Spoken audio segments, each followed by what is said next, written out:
The ventilator hiccuped, 3 quick beeps, and the room flinched like it felt guilty for being loud. My name is Elena Brooks. I'm 34. When did love start coming with invoices?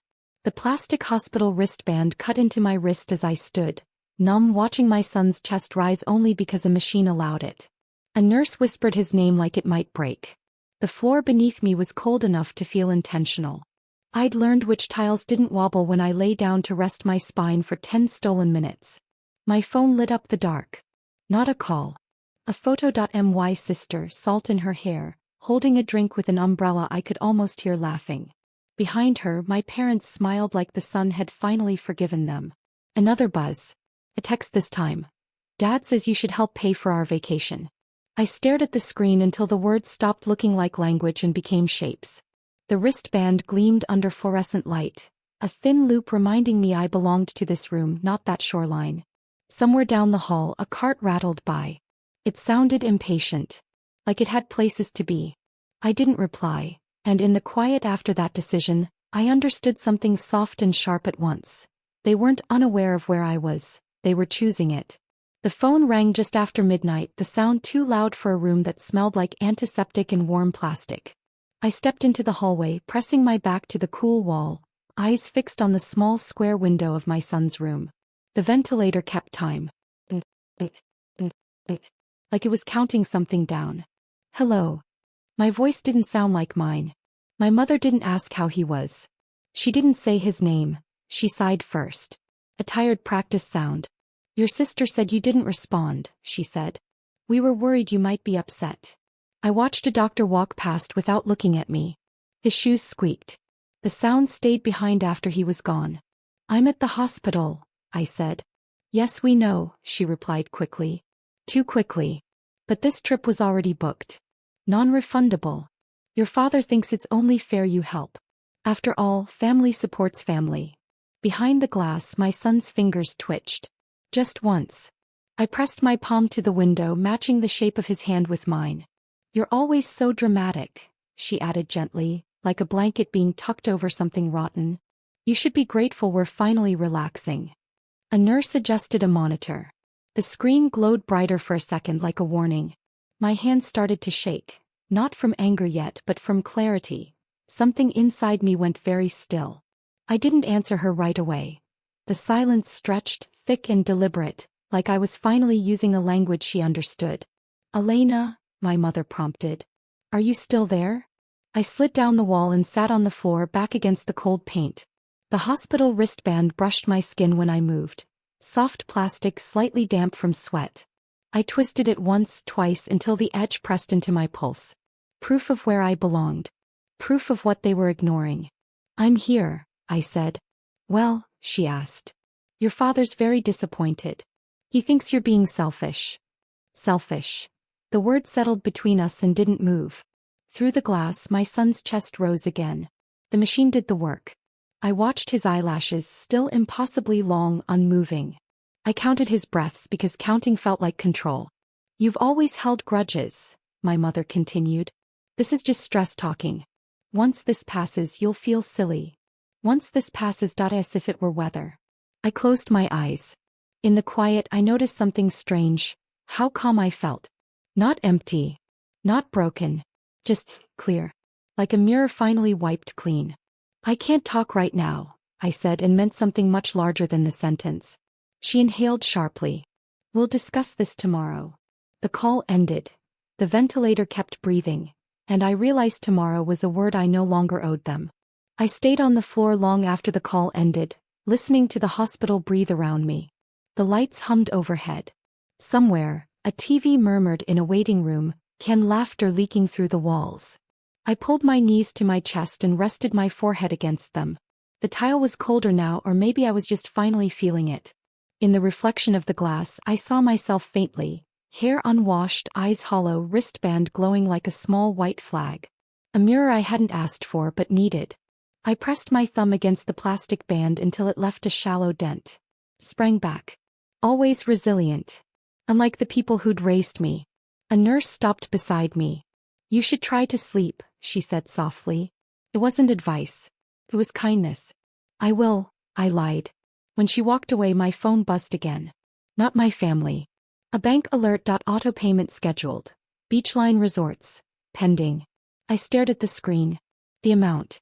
The date. My name attached to it. Of course. Years ago I'd added my card to a shared family account, just in case. Just in case someone needed help. Just in case love required backup. Behind me the ventilator shifted pitch. A tiny alarm chirped, then settled.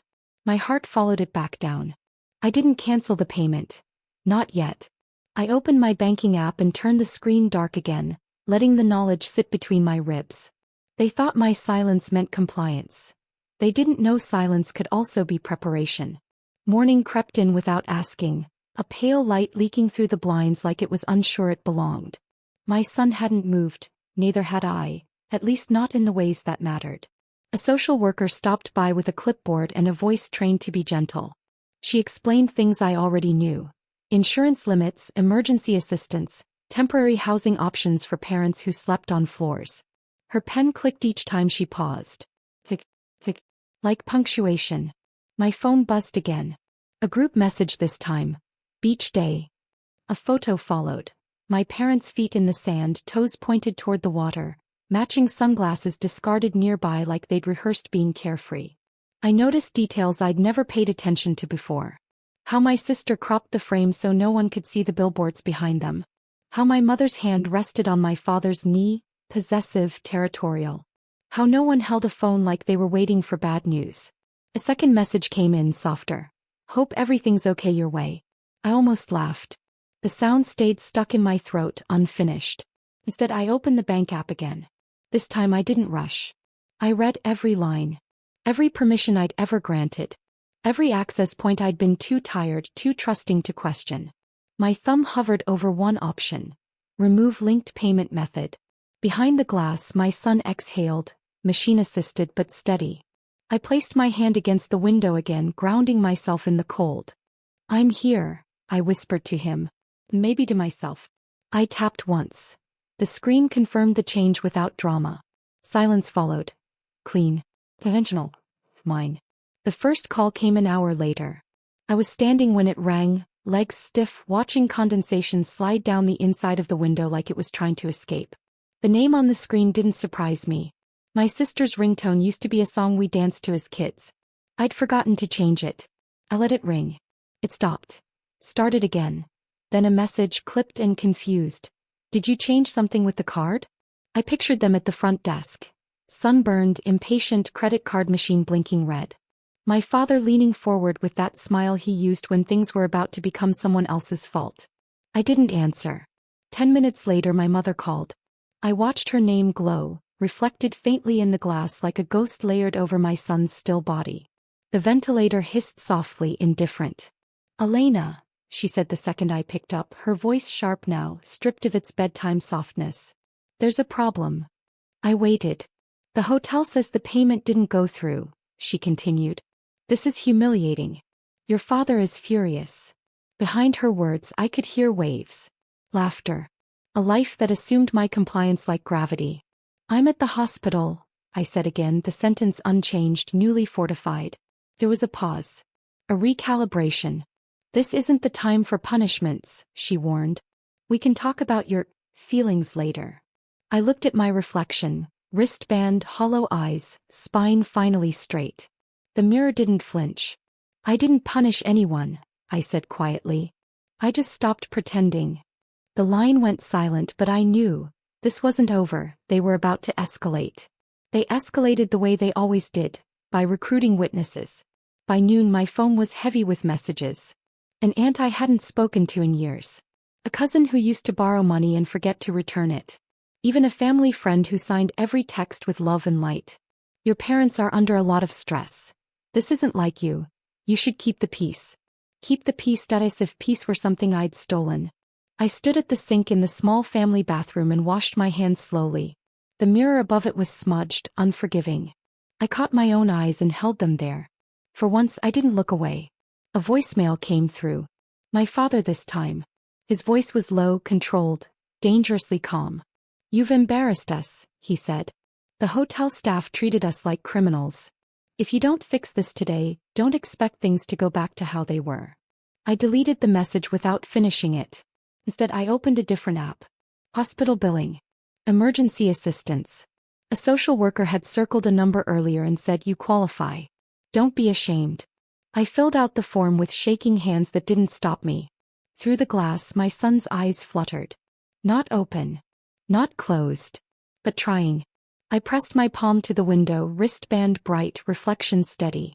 Let them threaten the past, that I was busy protecting the future. That evening, the ventilator was turned down one careful notch. A doctor explained it quietly, like hope was something that startled easily.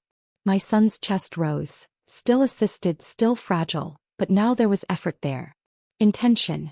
I sat up straighter, as if my body knew before my mind allowed it. My phone stayed face down beside me. It didn't ring again.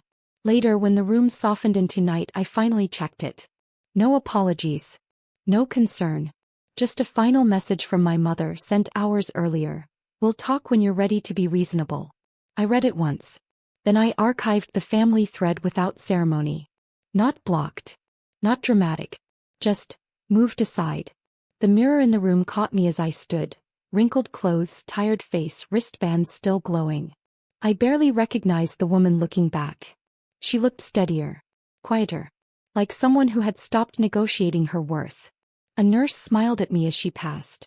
"He's strong," she said. "So are you." I sat back down, took my son's hand for the first time without gloves between us. His fingers curled weakly, then held. Outside, somewhere far from beaches and invoices and entitlement, the world kept going. So did I. Not louder. Not harder. Just finally, forward.